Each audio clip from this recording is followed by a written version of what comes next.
Quand Ethan Maddox s'est agenouillé, j'ai pensé que j'allais enfin avoir un moment qui serait le mien. C'est arrivé un dimanche après-midi tranquille dans la forêt de Pisgah, où les arbres s'arquent au-dessus comme une cathédrale. Pas de foule, pas de photographe caché, juste nous et le genre de silence qui contient quelque chose de sacré. Ethan, mon partenaire depuis 7 ans, a tendu une bague simple, sans diamant, juste une alliance vintage que j'avais jadis admirée dans une petite boutique d'antiquités.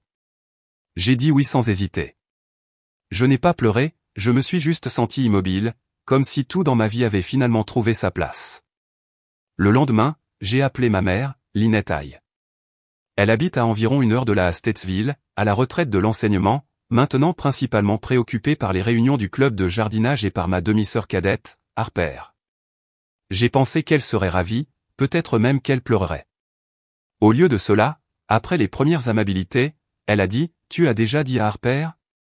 Tu sais à quel point elle est fragile ces derniers temps. » C'était tout. Pas de félicitations, pas de raconte-moi tout, juste un doux soupir et un nom qui n'était pas le mien. Harper a 25 ans, la fille de ma mère avec son deuxième mari. C'est une influenceuse lifestyle, ou du moins elle l'était. Après une rupture très publique avec son mari Instagram l'été dernier, elle a disparu des réseaux sociaux pendant des semaines. La dernière fois que nous avons parlé, elle avait posté une vidéo les yeux pleins de larmes à propos de la trahison et de la guérison en privé. Alors oui, je suppose que dans l'esprit de ma mère, mes fiançailles arrivaient à un moment inopportun pour Harper. J'ai fait une pause, attendant que ma mère en dise plus. Elle ne l'a pas fait. Je me souviens avoir regardé le téléphone, me demandant ce qui était pire, qu'elle voie ma joie comme une menace, ou qu'elle n'ait sincèrement pas remarqué que je souffrais. J'ai écarté l'idée. Je me suis dit que peut-être elle était juste prise au dépourvu, que peut-être elle s'y ferait, que peut-être elle se souviendrait que c'était ma vie, mon moment, et pas celui de Harper. Mais au fond, je savais déjà que cet appel n'était pas seulement une déception, c'était un avertissement. Pendant les semaines qui ont suivi, j'ai essayé de passer à autre chose. Je me suis laissé croire que ce n'était qu'un moment gênant, une réponse mal choisie. Je me suis convaincu que ma mère essayait simplement de protéger Harper, mais qu'elle finirait par célébrer avec moi. Ethan et moi avons commencé à planifier. Nous avons réservé un mariage en février dans un petit lodge à Boone, en Caroline du Nord, un endroit paisible, niché dans les montagnes, entouré d'amis qui n'avaient pas besoin d'être convaincus que j'avais de l'importance.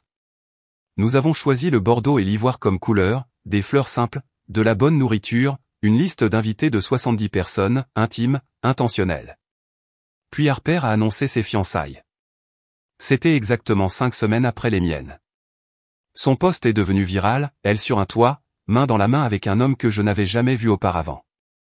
La légende, quand tu sais, tu sais. Janvier n'arrive pas assez vite. Son nom était Drew, apparemment un DJ basé à Charlotte. Ils s'étaient rencontrés lors d'une soirée de lancement 2 mois auparavant. Je n'ai rien dit. Je n'ai rien dit quand elle a réservé un lieu dans une cave moderne et rustique à moins de 15 miles d'une autre. Je n'ai rien dit quand j'ai découvert qu'elle avait engagé la même fleuriste avec qui je travaillais depuis des semaines. Et je n'ai rien dit quand elle a posté une photo d'une robe étrangement similaire à celle que j'avais déjà choisie, jusque dans le dos en dentelle et les petites manches.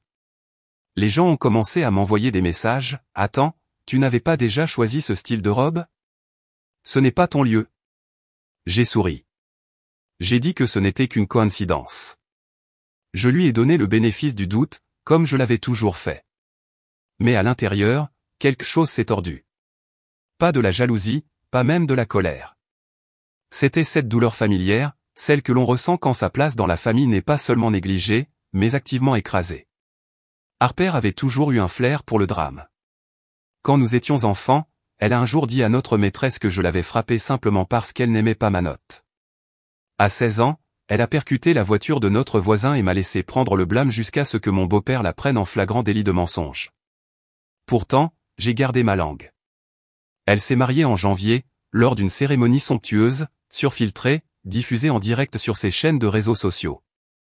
J'en ai regardé 15 minutes, puis j'ai fermé l'écran. 6 semaines plus tard, ils se sont séparés. 2 semaines après cela, elle a demandé le divorce. Drew avait trompé avec sa meilleure amie, rien de moins. C'était désordonné, public, humiliant. Je n'ai pas jubilé. Je n'ai pas dit un mot. Je lui ai envoyé un SMS une seule fois, juste, je suis désolé que tu souffres. Si tu as besoin de quoi que ce soit, je suis là. Elle n'a jamais répondu. Elle n'avait pas besoin de réconfort, elle avait besoin d'un méchant, et moi, j'étais toujours trop facilement désigné pour ce rôle. Début novembre, Ethan et moi avions presque tout finalisé pour le mariage. Le lieu était réservé, les arts payés, nous avions posté les invitations, chacune scellée à la main avec des noms écrits dans la même écriture cursive que je pratiquais depuis le collège. Je me souviens m'être enfin senti en paix, comme si peut-être, malgré la tension, le drame s'était apaisé. Cela a duré 48 heures. J'ai reçu l'appel un jeudi matin. C'était ma mère, et cela en soi était étrange. Elle appelait rarement, envoyait des SMS peut-être une fois par mois au mieux. Mais cette fois, elle a composé directement. « Bonjour, ma chérie », a-t-elle commencé. Son ton était excessivement doux, comme quelqu'un sur le point de vous annoncer une mauvaise nouvelle en douceur. J'étais en train de plier du linge quand elle a demandé « Alors, tu vas vraiment aller jusqu'au bout avec le mariage ?»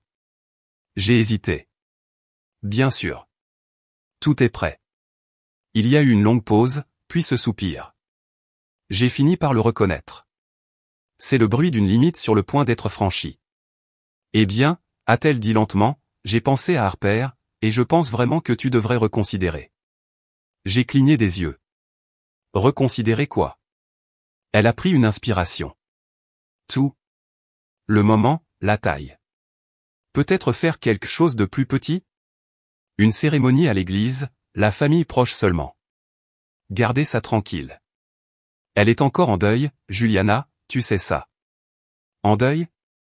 Le mariage éclair de Harper s'était terminé il y a un peu plus d'un mois. Elle n'avait pas perdu un conjoint de 20 ans. Elle s'était brûlée dans une relation dans laquelle elle s'était précipitée contre tous les signes avant-coureurs. Mais apparemment, ma mère la voyait maintenant comme une veuve. Maman, ai-je dit prudemment, nous planifions cela depuis près d'un an.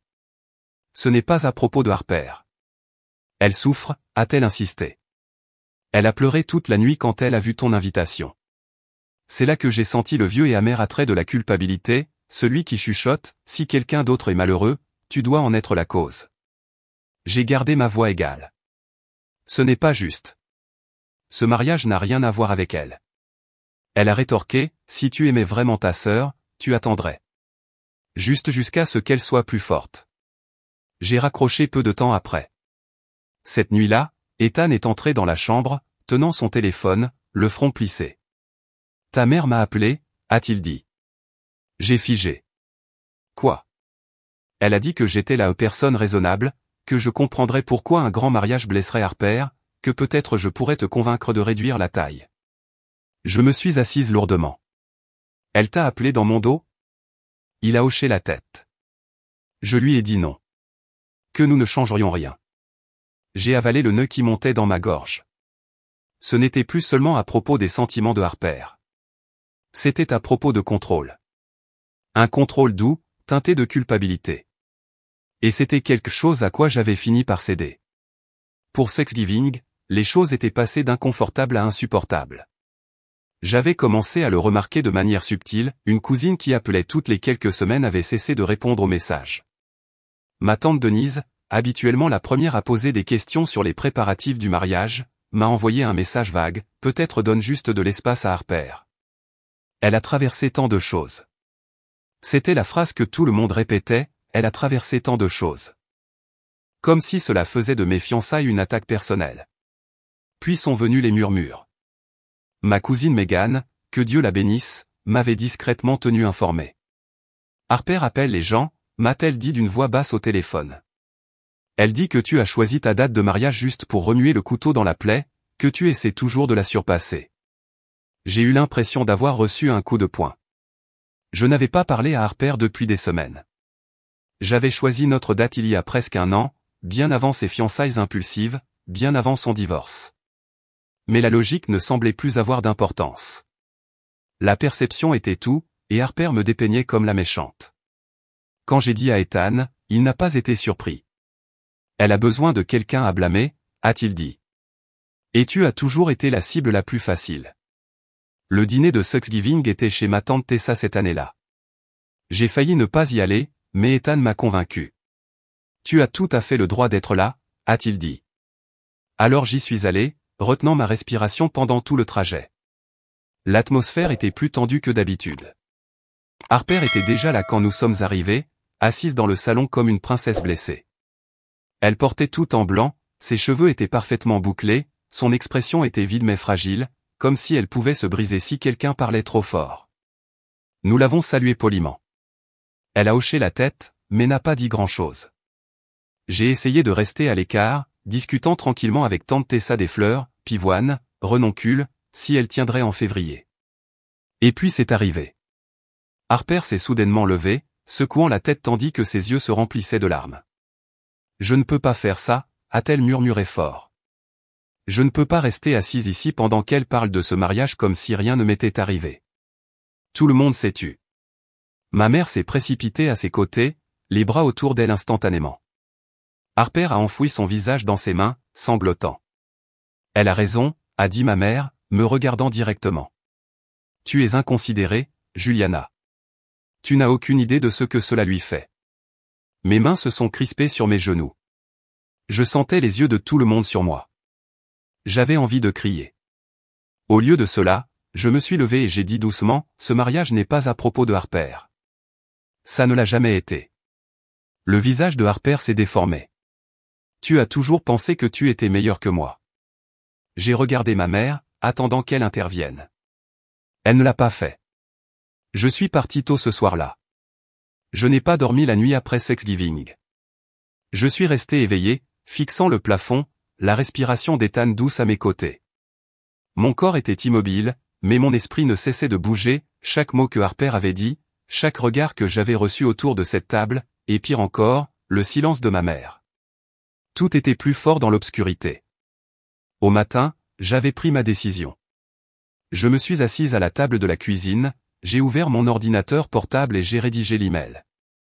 Il n'était pas en colère. Je n'en voyais pas l'intérêt. La colère ne ferait que leur donner quelque chose à utiliser contre moi. Non, je l'ai écrit de la même manière que je rédigerais un avis de projet au travail, calmement, clairement, avec documentation. Je l'ai adressé à ma mère et à Harper. Objet, concernant le mariage. Maman, Harper. Au cours des derniers mois, j'ai fait de mon mieux pour rester respectueuse, même lorsque des limites étaient franchies. J'ai ignoré les commentaires passifs-agressifs, toléré les déformations et essayé de faire preuve de grâce. Mais les actions récentes, y compris la confrontation publique lors de Thanksgiving et les tentatives répétées de me culpabiliser pour annuler mon mariage, ont clairement montré que votre présence à l'événement ne serait ni de soutien ni paisible. Pour mon bien-être et ma tranquillité d'esprit, je retire formellement vos invitations. Je vous souhaite à toutes deux la guérison, mais je ne peux pas permettre que ce schéma se poursuive dans l'un des jours les plus importants de ma vie. Juliana. Je l'ai relu 2 fois, puis j'ai cliqué sur envoyer.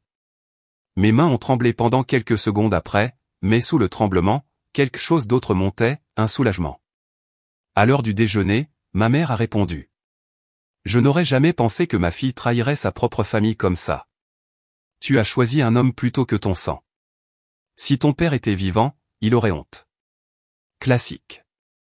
Voilà, l'utilisation de la mémoire de mon père comme arme, l'outil préféré de ma mère quand elle voulait blesser profondément sans élever la voix. Je n'ai pas répondu. Quelques heures plus tard, l'email de Harper est arrivé, long, chaotique, plein de contradictions. Elle m'accusait d'être jalouse, prétendait que je l'avais toujours détestée, disait que je la punissais pour avoir exprimé ses sentiments. Sa ligne de clôture disait, « Tu le regretteras un jour. Tu réaliseras que tu as détruit cette famille. » J'ai regardé cette ligne pendant longtemps. C'est drôle, j'avais passé 30 ans à me faire dire de garder la paix, de sourire, d'être la plus grande, d'absorber le coup. Mais maintenant, pour la première fois, je n'absorbais rien. Je sortais de portée, et le silence que je recevais en retour n'était pas du vide, c'était de l'air, propre, froid, honnête. Parfois, la paix ne vient pas de la correction du bruit. Elle vient de s'éloigner des gens qui le créent sans cesse. C'est arrivé tard un soir, environ une semaine après que j'ai envoyé l'email de désinvitation. Ethan et moi étions blottis sur le canapé, à moitié en train de regarder une émission de cuisine, à moitié en train de finaliser les paiements des fournisseurs. C'était la première nuit calme que nous avions depuis des semaines. Puis le téléphone d'Ethan a vibré. Il a regardé et s'est immédiatement raidi. « Qu'est-ce que c'est ?» ai-je demandé, me préparant déjà à la tempête qui allait se lever. Il a tenu l'écran vers moi, un SMS de Harper. Salut, je sais que les choses sont bizarres en ce moment, mais j'ai vraiment besoin de parler à quelqu'un. J'ai l'impression que tu es le seul qui m'ait vraiment vu ces derniers temps. J'ai fixé les mots, puis Ethan. Elle ne t'a même jamais aimé, ai-je dit lentement. Pourquoi te contacterait-elle maintenant? Il a hoché la tête. Je n'aime pas ça non plus. Quelque chose ne va pas, nous avons convenu de ne pas répondre.